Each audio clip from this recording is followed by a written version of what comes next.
you're about to hear. So our first speaker right now is Brenda Sanders. Brenda is here from Baltimore, which is a fantastic city, and she does so many things that my intro, if I went through it, would be as long as her time is allowed. So I'm going to just let Brenda come up here and tell you all the amazing work that she does. Thank you, Brenda. All right. Okay, so I'm going to start this timer because I am not good at wrapping it up. So again, I'm Brenda Sanders, and I am a food and environmental justice and animal rights activist in Baltimore City. Just want to tell you guys a little bit about the work that we're doing there in a second. Oh, no, it's right here. Sorry. Okay, so the bulk of the activism and advocacy that I do is in low-income Baltimore communities. Wait, can you guys see that? Oh, okay. Sorry, it's like the lighting. And so this is some photos from our community garden. I did not know the photo of me would be that big. It's not all about me. Over there is the kids. So we started some community gardens in a community in Baltimore that has been really hard hit by economic disadvantage. And so this was the project, or is the project. And so quite surprisingly, the folks who came out the most to take part in the project were the kids, the teenagers and the little ones. And so that was a surprise. We were trying to engage with like the adults in the community and try to get them to come out, and they were like, we don't know you. But the children were so curious and so excited that this thing was happening in their community, and so they were out there like every day. They were like standing, because we would start at like 4, and they would be like standing there like, we were waiting to like shovel and stuff. And so it was a great experience. Last season was our first season, and so we're looking forward to doing that again. Some of the other projects that I'm working on, so the Eating for Life workshops are a series of workshops that we do around Baltimore in community centers, churches, libraries, health fairs, like wherever people will have us. And it's like an hour long, just like a mini lecture and then a cooking demo. And we prepare, of course, plant food for people to sample. And so then there's the Vegan Living Program. That's my baby. It's a 6-week intensive vegan education program that actually launched today. I know, my baby.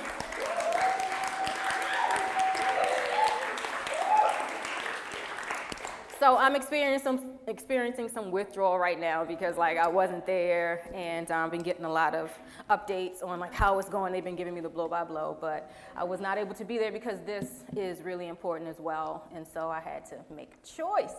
And so I'm here. There's also the Veganism Support Group, which is just like a monthly vegan potluck. So for a lot of people who've either been to the workshop, the one-time workshop, or gone through the Vegan Living Program, they're then like, okay, now what? And so it's like just a kind of a community-based space where we have discussions about veganism, about the trials and tribulations and the triumphs and all of that with the lifestyle, and then we eat really good vegan food, and it's great. It's a fellowship opportunity. And then Vegan Soul Fest is an annual festival that I co-organize with a beautiful, powerful Black woman, or Latina, woman of color. Sorry, Naja. Who the two of us came together, and she's part owner of a vegan restaurant in Baltimore called the Land of Kush. And so we kind of got together one day and we're like, what do we do about this? You know, like we know about veganism and we work in these communities where folks don't even have this information. What do we do? So we decided to put on a yearly festival where, you know, it would be like a celebration of the vegan lifestyle and culture, very specific to the folks in the communities where we do our work. And so the first year of Vegan Soul Fest, we were hoping that like maybe 300 or 400 people would come out. Like that was our dream. And so 1,200 people, you know, came out to our festival.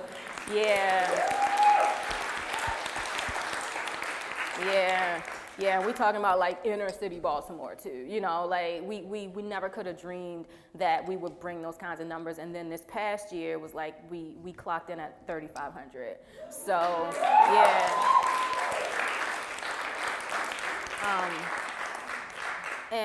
So the most recent project is PEP Foods. We are a collective of vegan activists and business owners who've come together to try to solve some of these same problems. Because, I mean, it's one thing to start the garden and to engage people in the communities about growing their food and basically giving them back their sovereignty when it comes to their own food systems, and that is a really powerful thing to do. And then, you know, having these education programs are great, but, you know, you still have this issue of the corner store, the carryouts, you know, the convenience stores and such. And so, you know, our goal with PEP Foods has been to develop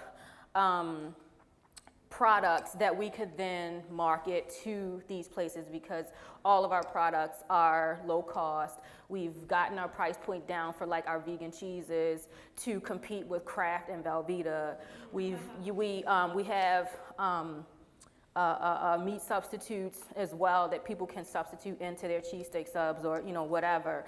And so our main push now is to get our commercial kitchen renovated so that we can start pumping this food out into our communities. Thank you.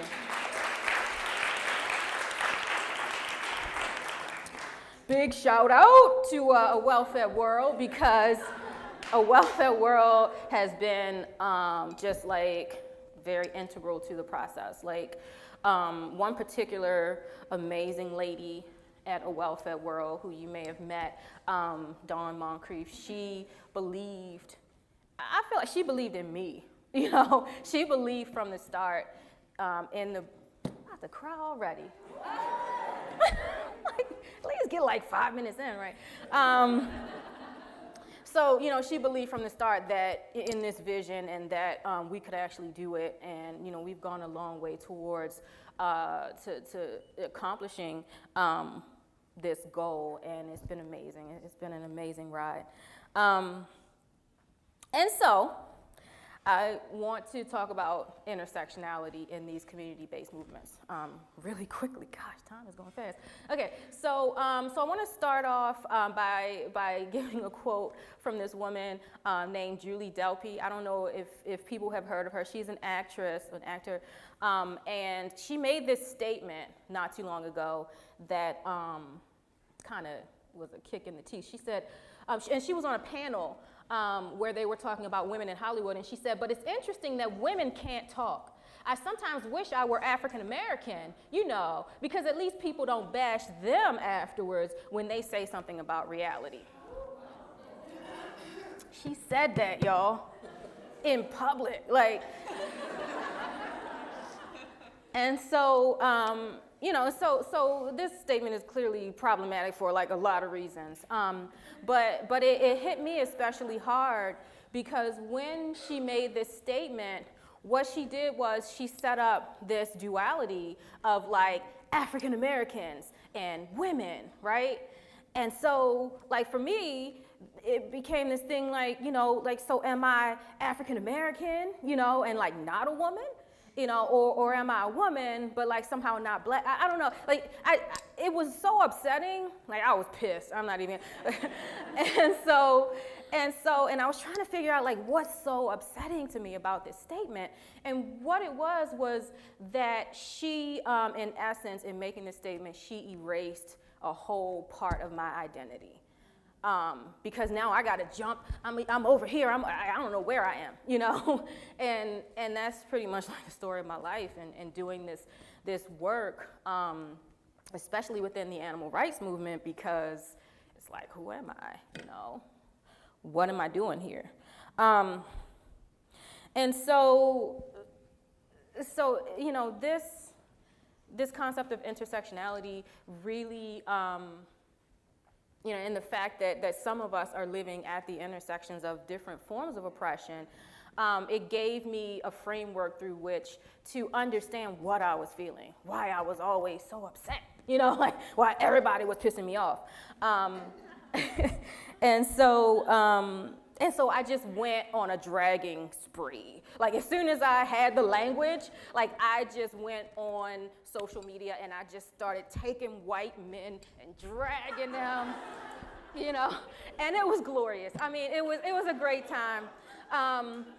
And it lasted for, I mean, y'all know, like some of the people in this room, like my reputation preceded me onto the stage for some people because they've been in the groups and stuff where they just like, damn, Brenda, you know, but I finally had a voice and I finally had words to describe what it was that I was experiencing. And so I'm just gonna really quickly go through some of the really problematic stuff that takes place in the mainstream animal rights movement. But you know, these are really triggering images, and you've seen at least one of them already.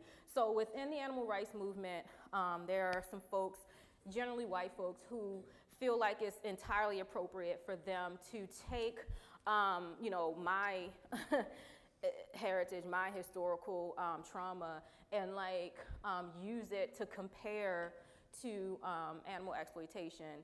But really what they're doing is using somebody else's experience to push their own agenda.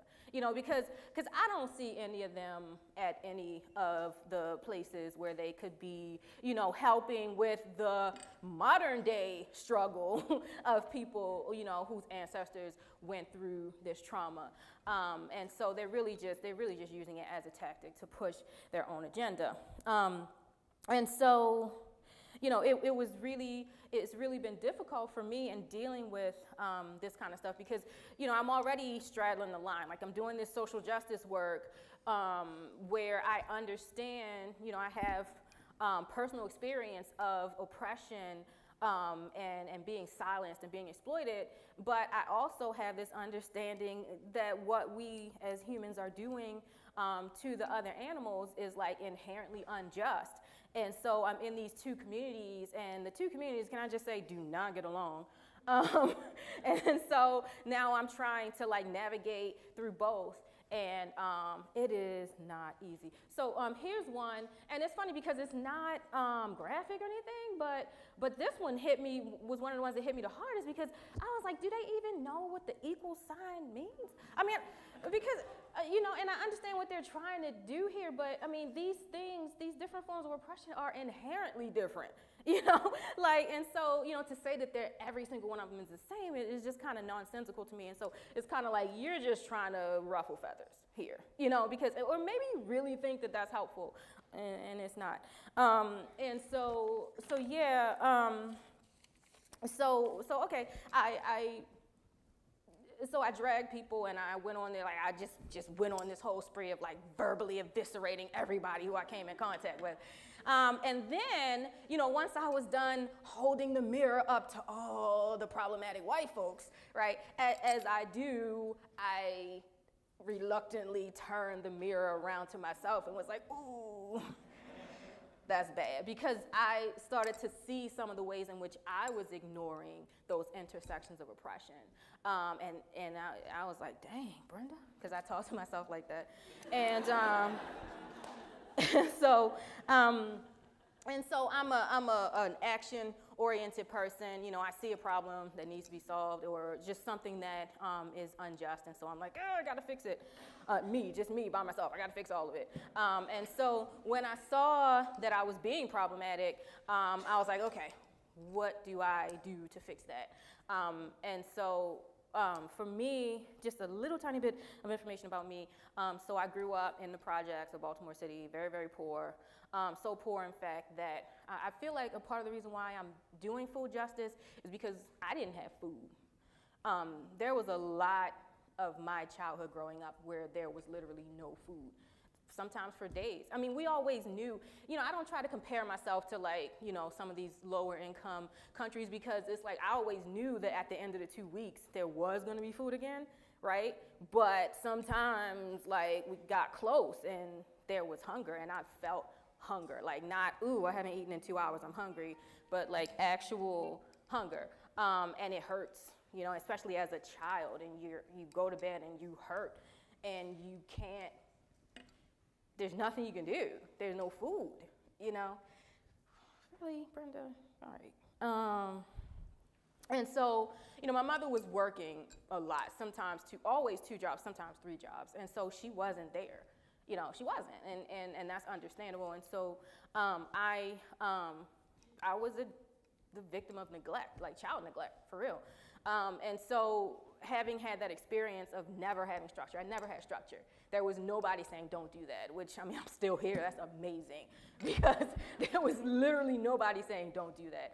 But I need structure now. And so realizing that I had been being so problematic in my advocacy, I said, okay, I need to do something about this. So I came up with this little chart. Don't laugh at my, okay, so it's really simple. And then this was hard. I was like, this stupid square. But I use this chart, and I'll go more into this in the longer session for anybody who's interested in that. But so first I start with the problem, that I'm trying to address within my community, and then I look at what are the intersections of oppression that people who I'm going to be advocating to might be dealing with, and then based on that, I come up with some possible solutions. So really quick, how am I doing on time? Am I out of time? Anybody? Somebody? Nobody? Okay. Yeah. So, okay, cool. All right, cool. So I'm just gonna go through this. One example of this that actually happened. So we have a lot of like Baltimore is a tourist town, or at least we were before we turned up in Baltimore. Not so much right now, but before the turn up, we were a tourist town, and so we have like these big, tourist attractions, and we also have traveling attractions that come through, and there's horrible animal exploitation, and so we have the Maryland Zoo, which is like a big deal or whatever. We have the National Aquarium, which is, I even talked to vegans, and they're like, yeah, the family, we went over to the aquarium, and I'm like, really? But I know, right? It's such an integral part of, Baltimore culture. It's like, that's what you do. And then there's the Universal Circus. Y'all know about that? Does it come through your town? Yeah. And then Ringling Brothers, and then Pro Bull Riders. Yeah, so these are some of the attractions that come through Baltimore that, Baltimore is known for. And so some folks and I were like, well, we gotta address this,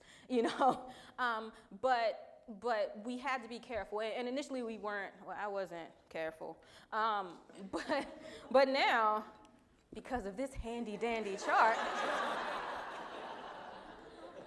I'm a lot more careful. And so just to take this issue of animal exploitation through the chart real quick. So animal entertainment was the problem. The intersections of oppression are racism and classism. And so I just want to explain a little bit. Especially because the animal entertainment is really big in my community, and it's heartbreaking. And it's like, I can't not do something about it, but I have to tread lightly when I'm doing something about it, because we have these different issues. Like, for instance, when I was growing up, we could never afford to go to the zoo or the aquarium. It was just out of our reach, And so these were things that a lot of people who were growing up, when I was growing up, said, when I get money, I'm gonna take my children to the zoo. I'm gonna take my children to the aquarium, because I never got that. And so now we're dealing with this classism situation where people feel like, I've finally arrived, I've worked so hard, And now I can give my children the things that I was never able to have. And so we have to be so careful. So talk in terms of captivity and loss of freedom, because a lot of people in my community, we can relate to that, quite honestly. We all have a relative, a friend, somebody who we love who has had their freedom taken away from them and are now, in the system. And so talking to people in those terms, a lot of times you see the light bulb go on. And it's an amazing experience. Engage in conversations about food deprivation, because a lot of people don't know that's how these animals are trained. They deprive them of food in order to force them to do these tricks. And, it's like, if I don't do these tricks, I don't get to eat. And a lot of us, including myself, know intimately what it means and how it feels to not eat. The physical abuse and devaluing of life, that's tricky. I put a little asterisk, and down there it said, it says something about trigger. Yeah, be conscious of triggers, because, physical abuse, it can be very triggering, and a lot of people have experienced physical abuse and had their lives be devalued. So you can't just go in and be like, well, Mike Brown went through this, so that's why you should care about animals. But there are people who do that. And so, we have to be very careful and tread lightly, and then suggest culturally enriching and intellectually stimulating forms of non-animal related entertainment. Because it's like, we're deprived of, many of us, most of us, all of us in the hood are pretty much deprived of a lot of the opportunity for, like, higher education and all. So to say to somebody who was deprived the opportunity for higher education, you could take your children, take that same money that you saved up for months to go to the Universal Circus and go to the Science Center instead. And then just kind of, push that idea that, you're going to be enriched, your children are going to learn stuff, it's hands-on, da-da-da. And so in that way, you're talking to folks, in the cultural context in which they can relate. And I don't even know if there's, okay, that's it. So in conclusion,